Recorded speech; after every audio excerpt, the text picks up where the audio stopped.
Essa é uma história bem interessante, porque ela narra o mesmo momento vivido por duas pessoas. O texto no verso 1 vai dizer que Jesus vai para o Monte das Oliveiras. Apesar do texto não narrar a outra ponta desta corda, nós só vamos encontrar com ela um pouco mais à frente, porque o verso 2 já começa: pela manhã cedo ele torna para o templo. Aquela noite não foi a noite só de Jesus. Aquela noite foi a noite para todos que estavam vivos na época e tiveram que tomar suas decisões, tiveram que fazer suas escolhas.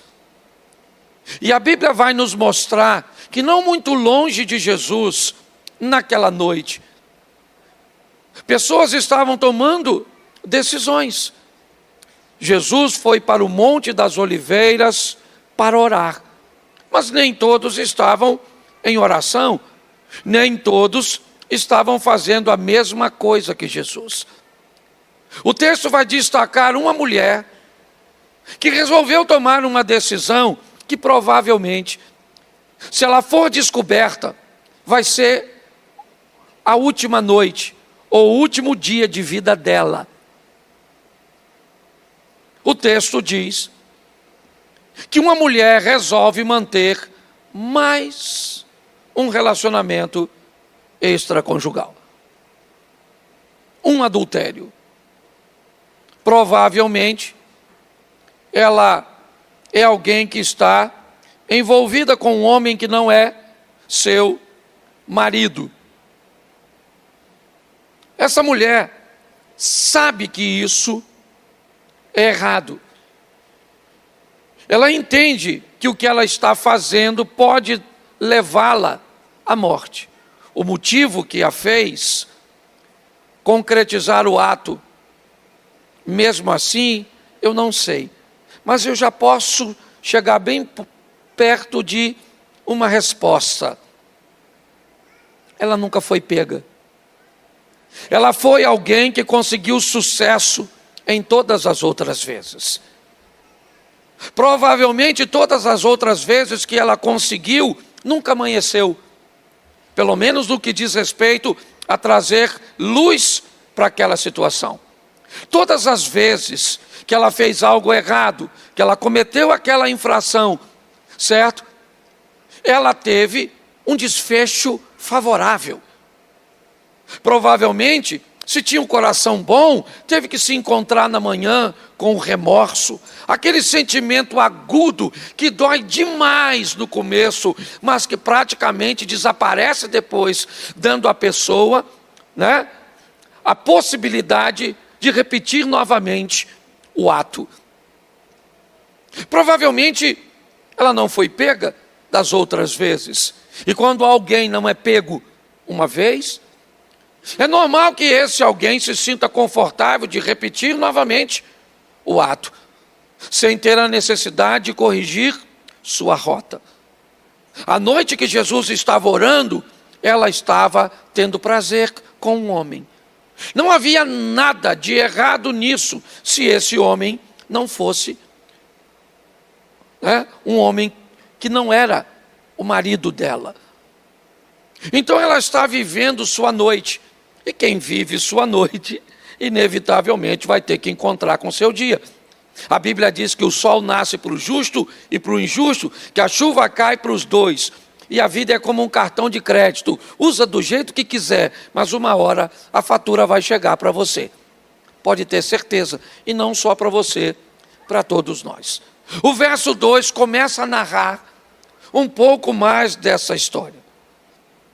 Pela manhã cedo, tornou para o templo Jesus, e todo o povo vinha ter com ele, e assentando-se, os ensinava. Aqui está o reflexo da escolha de Jesus. Vivemos debaixo de uma lei de semeadura, e essa lei se cumpre na nossa vida, goste você ou não. O motivo pelos quais nos fazem muitas vezes tomar decisões erradas, motivadas às vezes por prazer ou por vantagens momentâneas, eu não estou aqui para discutir. O que eu quero que você entenda é que uma hora nós vamos encontrar com essa situação. E encontrar com essa situação a tempo é que é o importante, porque o ladrão da cruz encontrou, mas não dava mais tempo, pelo menos de continuar vivendo. Certo? Se ele tivesse despertado mais cedo, ok? Daria tempo. Mas não deu mais tempo para ele. Todos eles estavam intencionados a descer da cruz, a continuar vivendo, a prosseguir vivendo. A proposta a Jesus foi essa: se és o Filho de Deus, então desça da cruz. Salvou os outros e não pode salvar a si mesmo, né? Nos salve, nos tire daqui. Nós temos um ladrão que se perde e o outro que encontra Jesus, mas os dois acabaram morrendo. Ele não teve uma outra chance, porque algumas situações e avisos e maneira de Deus tentar falar comigo e com você diversas vezes, não tendo sucesso, porque nós não queremos muitas vezes ouvir ou mudar de postura. Por quê? Porque às vezes a vantagem que recebemos do fato, do ato, ela é tão boa no momento, que às vezes nós não corrigimos a nossa rota. Nós já tivemos num culto nosso, durante um culto, alguém que foi questionado sobre a decisão de aceitar Jesus como sendo a última oportunidade dele, e mais ou menos 15 dias depois, ele estava assassinado aqui. Deus sempre vai procurar uma maneira mais agradável, certo? Mais respeitosa de corrigir a mim e a você. De criar um ambiente onde Ele vai nos despertar para dizer a mim e a você: corrija.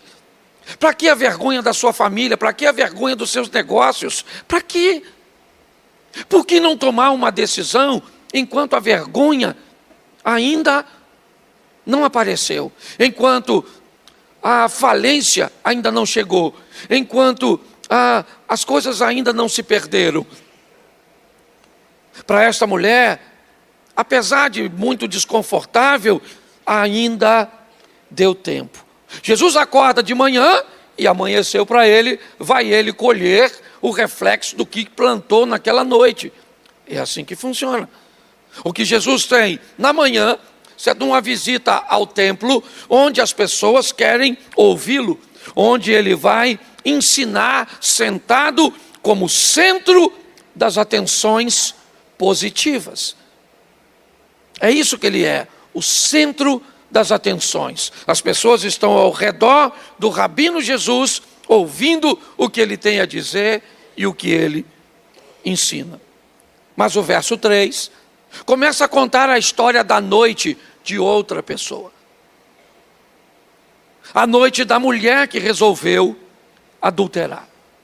Da pessoa que resolveu negligenciar, desrespeitar, desobedecer, fazer aquilo que sabia que não era certo, mas que gerava prazer, satisfação. É isso que ela está fazendo. Talvez nós não estamos adulterando, mas estamos gastando aquilo que não podemos pagar. Talvez nós não estamos adulterando, mas não estamos estudando como se fôssemos passar. Talvez nós estamos tomando decisões cujas quais nós vamos ter que encontrar com elas lá na frente. Mesmo às vezes com a vida transformada. Há um tempo atrás eu estava chegando na igreja, e em frente aqui à igreja tinha uns rapazes. E dentre eles tinha um amigo de infância, um dos meus melhores amigos numa fase da minha vida. Depois nós nos distanciamos.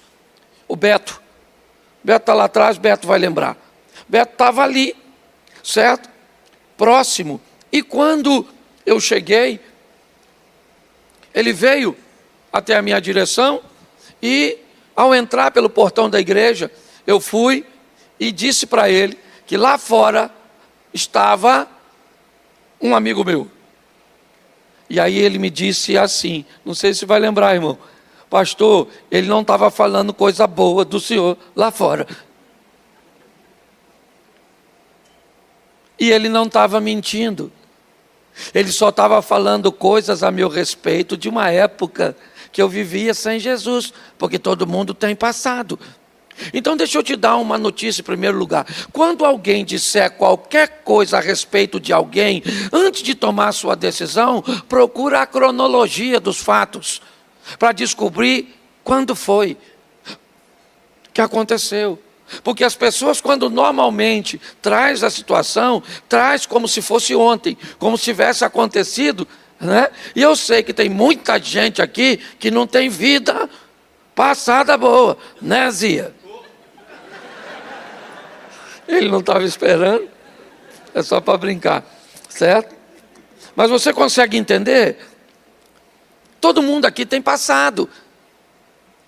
E essa é uma história que essa mulher é pega no próprio ato adulterando. Finalmente chegou a hora de pagar a conta. Finalmente, certo? Naquela noite em que Jesus está orando, certo? Eu não gosto muito disso não, até falei que não ia fazer, mas eu acho que vale a pena. Pergunta quem está do seu lado assim, o que você fez noite passada?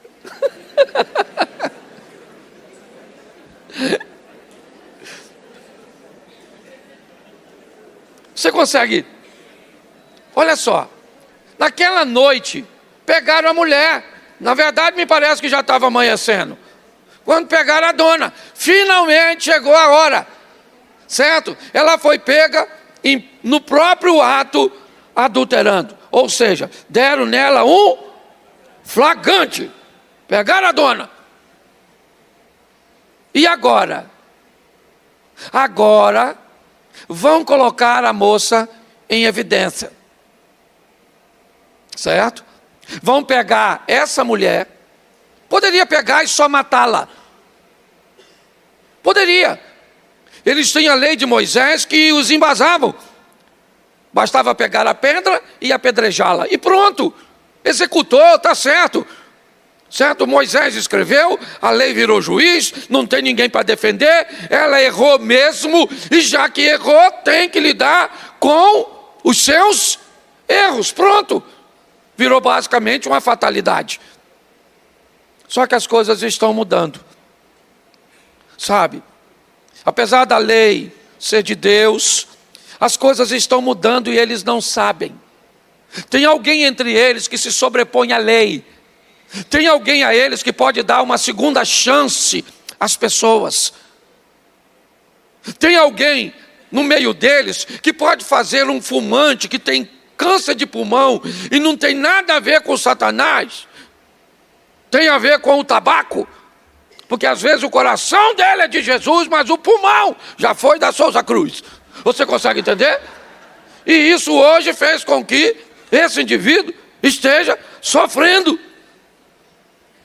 com um problema pulmonar. Se nós olhássemos no Velho Testamento, ele está colhendo o fruto do quê? Mas a esperança ainda não é o fim. A misericórdia de Deus está no meio de nós. Então nós precisamos acreditar nisso. Que Deus ainda faz milagres e ainda está no meio do seu povo. Pegaram a mulher e foram colocar essa mulher onde? No centro das atenções, como Jesus. Jesus torna-se o centro das atenções por coisas positivas. Ela se torna o centro das atenções por coisas negativas. O exemplo que Jesus vai dar deve ser replicado, para que aqueles que o replicam sejam chamados de cristãos. O exemplo que essa mulher está dando deve ser evitado, certo? Porque o título que quem vai receber vai ter, não lhe traz honra, não lhe traz dignidade. Então eles querem expor essa mulher, colocar essa mulher no meio, mostrar essa mulher para todo mundo. Isso por quê? Porque ela errou mesmo. Você está entendendo? Porque está aí o exemplo dela. Sabe o que ela está fazendo? Ela está fazendo o que nós não fazemos. Sabe o que os escribas e fariseus estão dizendo? Nós somos melhores do que ela. Parece que há um alívio quando alguém faz algo que nós não fazemos. Quando nós conseguimos, pelo menos por algum tempo, tirar a atenção de nós e colocarmos em outra pessoa. É isso que eles estão fazendo. Leva essa mulher para o templo. Uma mulher que provavelmente está basicamente seminua. Já está envergonhada, triste. Sabe que vai morrer. Seus algozes já estão com as pedras na mão. É só apedrejá-las. Mas nenhuma desgraça é tão boa que não possa piorar. Certo? Para que matar um se nós podemos matar dois? Para quê? Bom, já que as pessoas não gostam dos desobedientes, elas também não têm tendência a gostar de obediente, não. Já que algumas pessoas não gostam das pessoas que vivem no pecado, numa vida torta, elas também não gostam de alguém que vive uma vida santa e digna. Não basta matar a pecadora adúltera. Por que não levar o santo Jesus também para o buraco, junto? Porque parece que as pessoas não estão satisfeitas com nada. Vamos acusar quem merece, certo? Por quê? Porque quando eu acuso a mulher, eu tiro de mim o foco. Mas quando eu olho para o outro lado, tem alguém santo que faz o foco voltar para mim. Você consegue entender porque você vai ser capaz de ser perseguido, mesmo sem dizer nada? As pessoas não vão gostar de você só por causa da sua postura, mesmo você não se tornando soberbo, nada. As coisas são difíceis. Observe, algumas pessoas podem ser perseguidas só porque receberam um elogio. Só porque alguém viu nelas a capacidade de fazer algo e quis premiá-la muitas vezes, falando sobre a sua conduta, inevitavelmente, só por causa disso, essa pessoa acaba criando desafetos. Essa é a comunidade religiosa, escribas e fariseus. Não tem nenhum gentil aqui não. O texto faz questão de dizer que quem está querendo levar essa mulher para o buraco é crente. E quem está querendo criar problema para Jesus salvar os outros também é crente. É isso. Eles colocam Jesus no meio. E o verso 5 diz: na lei nos mandou Moisés que as tais sejam apedrejadas. Está todo mundo escutando. Na lei nos mandou o Moisés que as tais sejam apedrejadas. E o Senhor? O que o Senhor fala da lei do Moisés? Contraria. Diga que nós não podemos apedrejá-la. Diga. E nós vamos acusar o Senhor de ir contra a lei de Moisés e vamos tacar pedra em você também. Vai lá, diga. A mulher está no centro, perto de Jesus. A multidão que estava ouvindo Jesus agora, né, recebe a visita dos escribas e fariseus, que, diga-se de passagem, deveriam estar sentados bem pertinho de Jesus para ouvi-lo. Mas como eles não conseguiam estar perto de Jesus, porque a santidade de Jesus mostrava a vergonha deles, é melhor estar perto de alguém que vive pior do que eu, porque pelo menos eu não preciso me acusar, eu posso acusar a outra pessoa. Há uma coisa muito importante se você quer saber se quem reina na sua vida é Deus ou Satanás. Todas as vezes que os erros dos outros sobressaem aos seus olhos, chama a sua atenção, você está perto de Satanás. Pessoas que estão perto do diabo enxergam somente os erros. Pessoas que estão perto de Jesus, conseguem enxergar virtudes em meio aos erros. Mas eles não estão assim. Eles querem criar um problema. E o verso 6 diz claramente isso. Isto diziam eles, tentando, para que tivessem do que o acusar. Por quê? Porque não tem. Mas quer acusar Jesus para quê? Boa pergunta. Para quê? Não tem do que o acusar, mas vamos acusar. Você está entendendo? Por que você está ficando rico? Porque você está roubando. Por que você está prosperando? Porque você é desonesto. Porque se eu disser, não prosperando, que você prospera sem algo ilícito, é como se eu estivesse passando para mim uma incapacidade de alcançar. Então é muito mais fácil para as pessoas, né, destruírem a reputação das outras do que criarem suas próprias reputações. Eles estão querendo levar Jesus sem razão, é verdade, tentando acusá-lo ou arrumando alguma coisa. Mas eu acho sensacional o que Jesus faz. O caso é sério, é um adultério, tem testemunhas. O caso é seríssimo e Jesus não dá nem bola. Jesus abaixa e deixa o pau quebrar lá em cima e está brincando. Algumas pessoas tentam dizer que ele estava escrevendo o pecado da mulher no chão com o dedo porque apaga. Nada disso. O que Jesus está querendo dizer é: eu não estou nem aí. Vamos embora, toca o barco. Vocês estão querendo fazer dela o centro das atenções, mas eu não estou. Eu não vou prestar atenção nisso.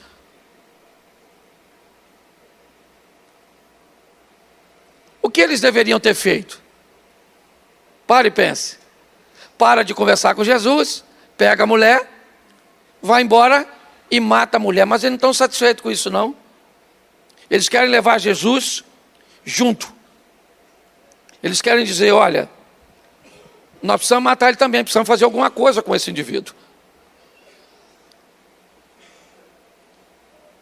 Para ela, a gente já está resolvido, o caso dela já era, ela já está morta, é só matar. O que nós precisamos agora é uma forma de levar esse indivíduo junto com ela. Mas ele não fala nada, ele não está dando atenção para eles, ele não está olhando para eles. Jesus não está nem aí para aquela situação. É como se ele dissesse assim: quer matá-la? Então pega a mulher, leva e mata. O Moisés não autorizou? Não é isso? Não é essa a cabeça de vocês, que uma pessoa quando erra não deve ter uma segunda chance? Porque eu aprendi uma coisa ao longo da minha vida: se alguém sempre foi sem vergonha, sempre foi sem vergonha, sempre foi sem vergonha, e se converte, sabe o que as pessoas falam? Fica de olho, hein? Fica de olho que isso não era mole não. Isso é lobo na pele do cordeiro. Está aí na igreja, está aí na igreja, está aí na igreja. Fica de olho, hein?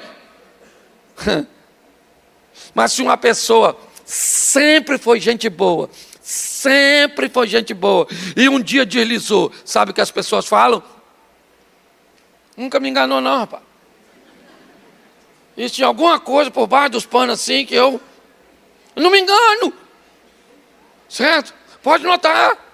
Por quê? Porque as pessoas gostam de ver os outros cair. Seja franco, a maioria de nós, até de fato, se você está na rua, alguém escorrega e cai, normalmente o que você faz? Você não morre. A nossa preocupação é tão grande com isso, que nós já sabemos isso e está no nosso inconsciente. Qual é a primeira coisa que tu faz depois de tropeção? Me ajuda aí. Caçar se alguém viu.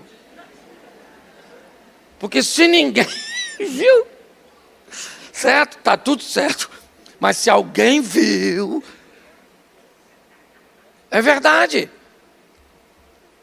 Nós paramos e olhamos para eles, Jesus não está nem aí, certo? Mas eles não vão se dar por vencido, por satisfeito, não.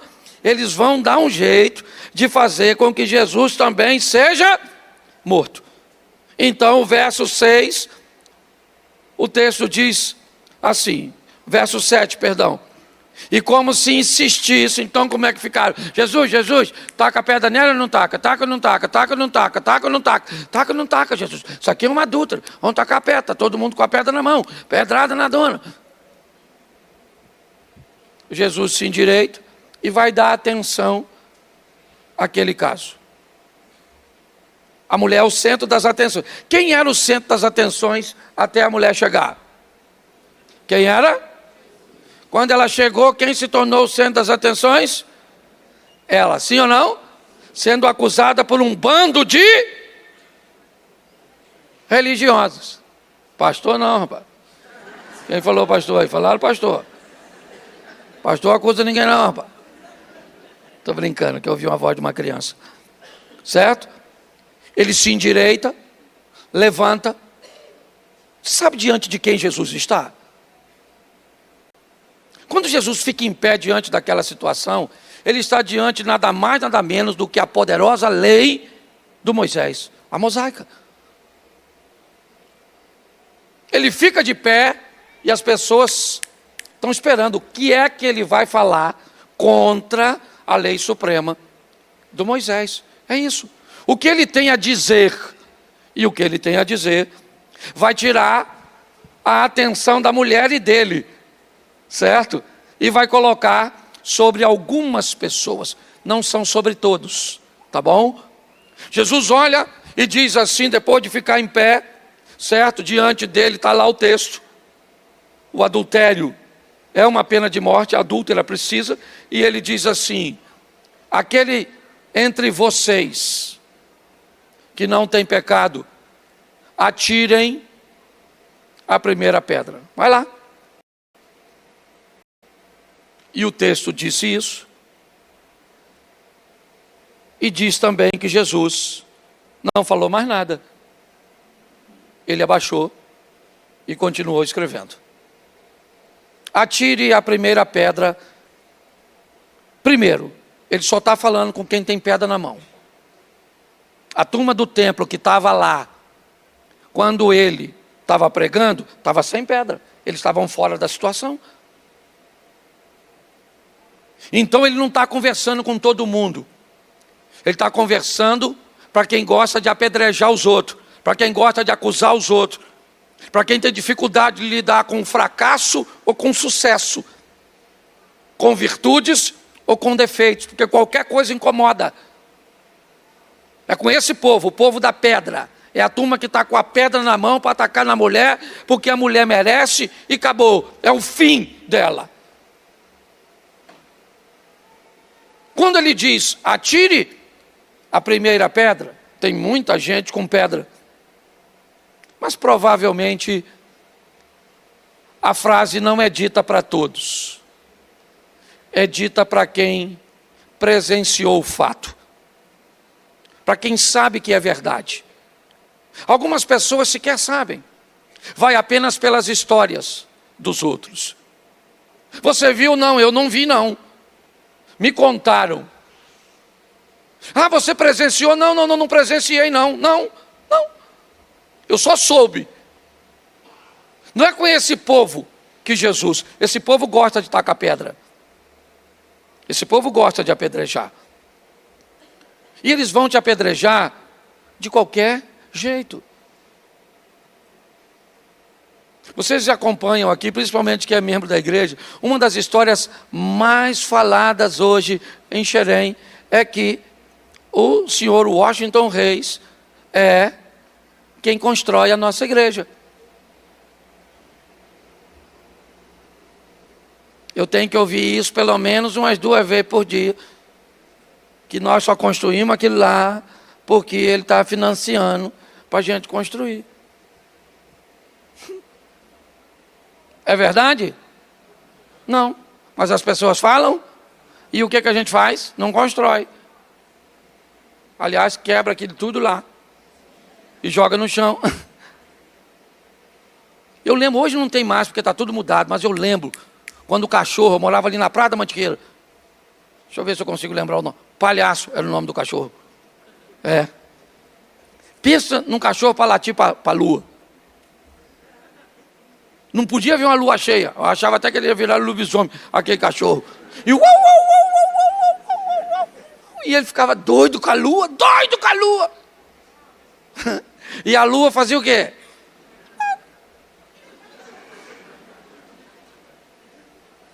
Ele continuava latindo, sim ou não? E a lua continuava brilhando, acesa. Então deixe os cães latirem. E continue brilhando, continue fazendo, continue vencendo, continue crescendo. Você está entendendo? Se o que crescer incomoda os outros, se lascar também. E pior, se lascar ainda incomoda os outros e você. Então que se lasca os outros e você. Não posso falar isso não, desculpa. Mas é a verdade, as pessoas ficam olhando, não fazem, não querem ver você fazendo, não crescem, não querem ver você crescendo. Jesus falou, atira a primeira pedra. E foi lá, ó. E ele falava com o pessoal que viu. Fala assim, eu vi, fala, eu vi. Isso. É com quem vê. E o pessoal, porque como é que funcionava a lei? Já expliquei aqui. A lei de Moisés era assim. Tinha que ter pelo menos 2 testemunhas ocular que viu o fato. Entendeu? Então essas pessoas davam o depoimento na presença. E aí elas tacavam o primeiro uma, entendeu? Depois o segundo tacava a dele. E aí a turma ia para a pedrada. Quando Jesus diz atira a primeira pedra, ele tirou o foco dele, da mulher, e colocou na pessoa que viu. Aí eu imagino todo mundo olhando para quem viu. Pelo menos o pessoal que... Vamos lá, irmão, vamos lá. Pedrada na dona. Eu estou aqui, eu só posso tacar minha pedra depois que você tacar a sua. Taca a sua, ela está lascada, essa dona. Lada de homem, já está tão difícil. Ainda pegou, não?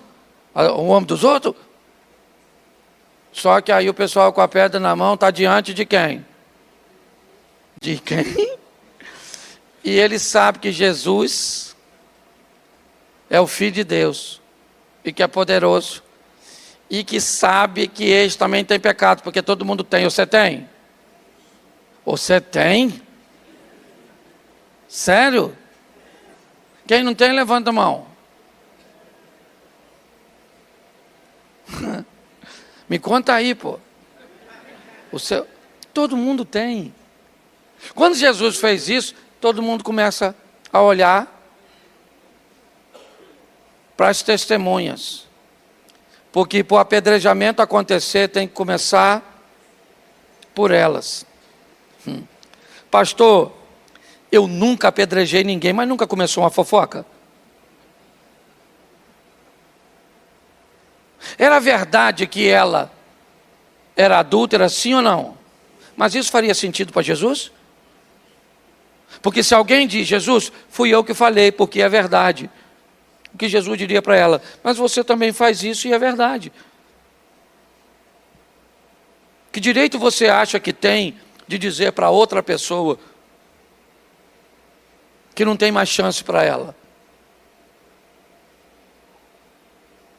Que história é essa de darmos sentenças tão desagradáveis para filhos, casamentos, negócios, saúde de outras pessoas? Nós não somos pessoas que levamos ausência de esperança para os outros, não. Quando as pessoas começaram a olhar para si, porque é isso que elas vão fazer. Diante da fala de Jesus, acabou. Ninguém mais está olhando para a mulher, ninguém mais quer saber de Jesus, ninguém mais quer saber do templo, ninguém mais quer saber de nada. Todo mundo está olhando para si. E quando Jesus colocou todo mundo olhando para si mesmo, eles descobriram que havia neles motivos seríssimos para que eles fossem condenados. Talvez não pelo Velho Testamento, mas pelo Novo. Talvez não pela lei do Moisés, onde para matar tinha que ser de fato. Mas na verdade, aqueles homens já haviam matado aquela mulher, segundo o que Jesus vai dizer.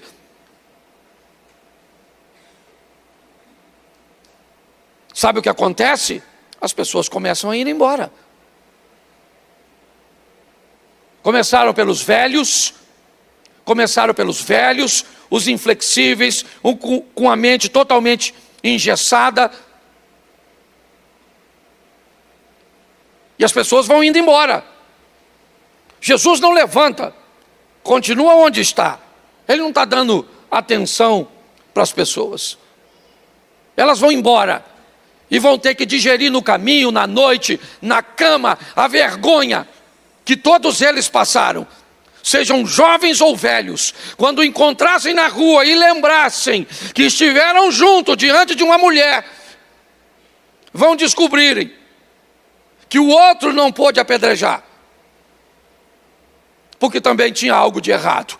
Não precisava expor, não, precisava apenas mostrar para mim que por pior que a outra pessoa seja, se ela vai entrar aqui sã ou bêbada, se ela vai entrar aqui vestida num padrão que nós achamos que é certo ou não, se faz, para Deus, isso não é relevante. Quando nós olhamos para essa situação, onde ninguém queria dar uma oportunidade nova para ela, todos estão indo embora.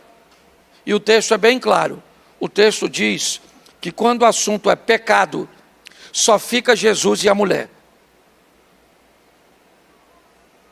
O texto faz questão de dizer, e Jesus levantando, não viu ninguém além da mulher. Não tem discípulo, não tem aluno de Jesus, não tem gente que toma conta, que abre ou fecha a porta da sinagoga, não tem ninguém. Quando ele disse pecado, todo mundo foi embora.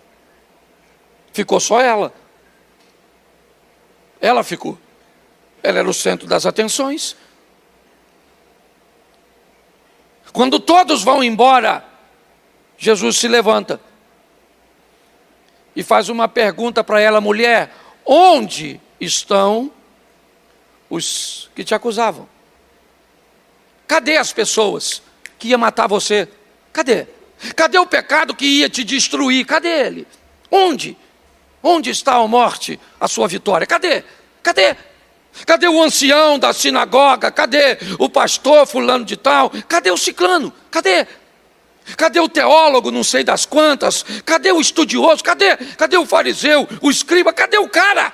Traz o cara aqui e manda ele te acusar. Cadê? Todos foram embora. Ficou somente Jesus e a mulher. E ele pergunta: cadê? Ela diz: Senhor, ninguém me condenou. Ninguém. Todos foram embora. Ele disse: então, se ninguém te condenou, não sou eu que vou te condenar. Aliás, a frase que eu disse aqui, o único que poderia cumpri-la sou eu. Se tem alguém no meio de todos que poderia te dar uma pedrada ou que começar, esse alguém seria eu. Até porque eu sei o que você fez, quantas vezes você fez, certo? Eu sei tudo a seu respeito, mas eu não vou te condenar. Agora, a última frase é que é a mais intrigante. Vá e não peca mais. Vá e não peca mais. Por muito tempo,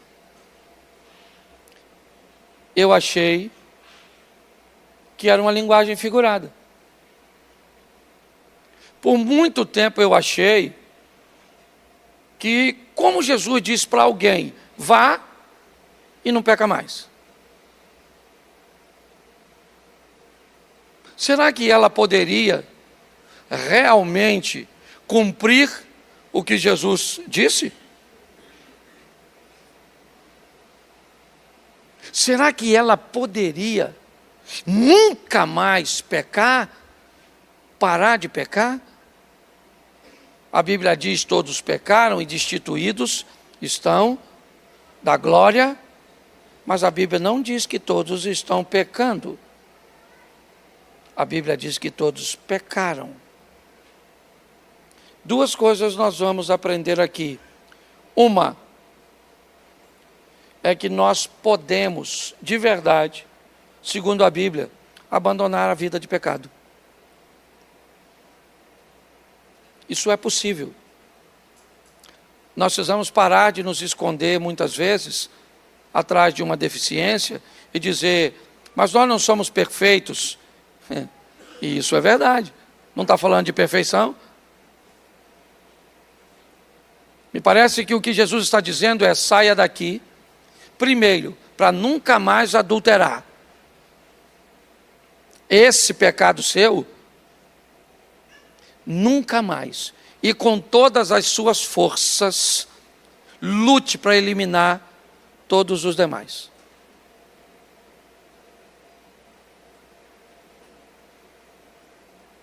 Com todas as suas forças, lute para controlar, não para extinguir. Pastor, eu não consigo.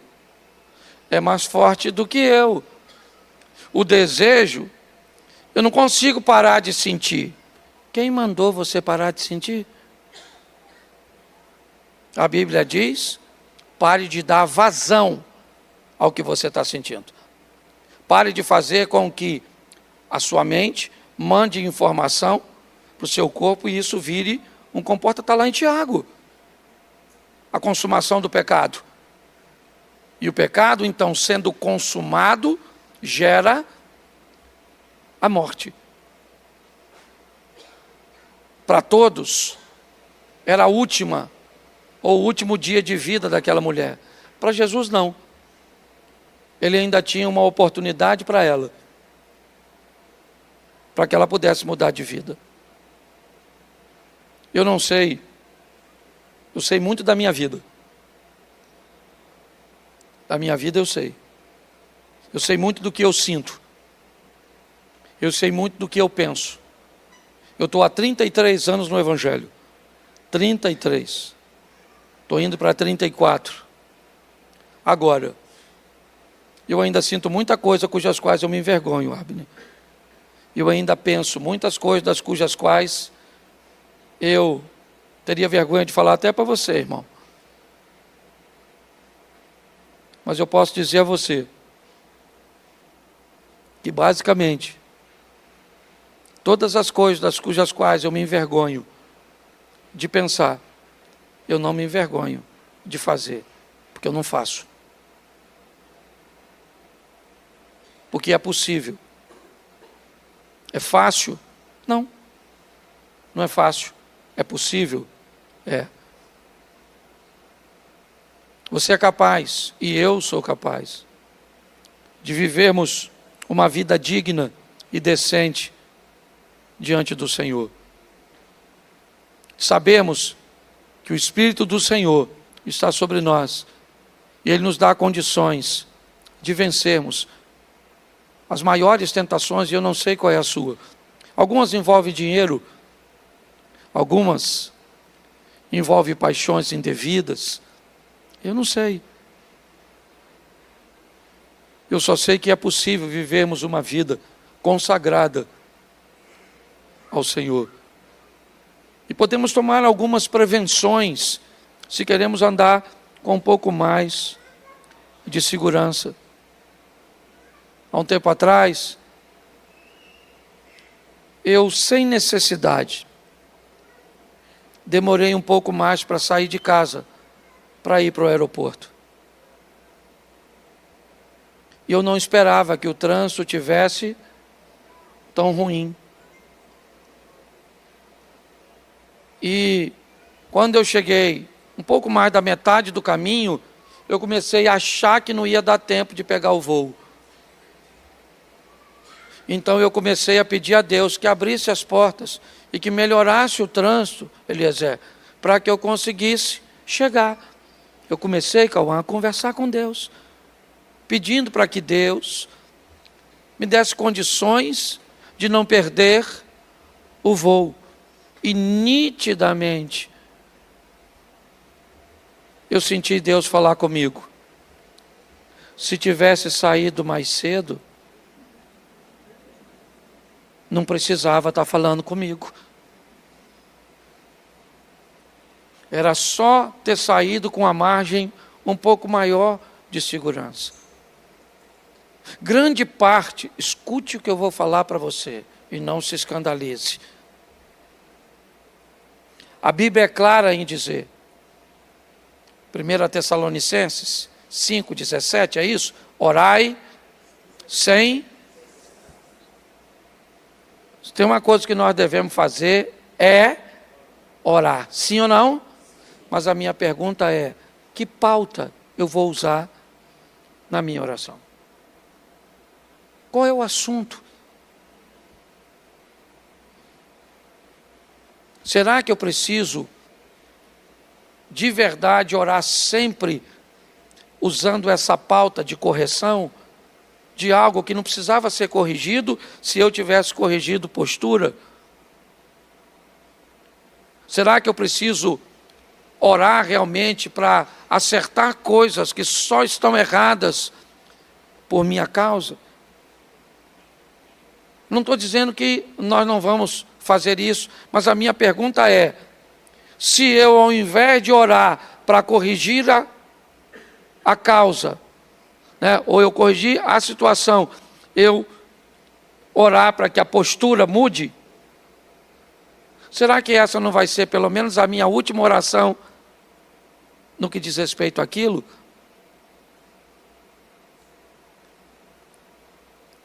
Porque se eu corrigir minha postura no que diz respeito a meu cônjuge, esse é um assunto cujo qual eu não preciso mais falar com Deus. E se eu não estou falando com Deus, não posso fazer duas coisas ao mesmo tempo? Se eu tenho que falar tanto e orar tanto para pedir tanto a Deus para corrigir coisas que eu estou fazendo de errado, a pauta está errada. Às vezes nós vamos conversar com casais e a gente vai falar sobre comunicação, sabe o que eles me dizem? Pastor, nós conversamos bastante. E eu pergunto, qual é a pauta? Vocês já me disseram que conversam bem, mas sobre o que vocês conversam?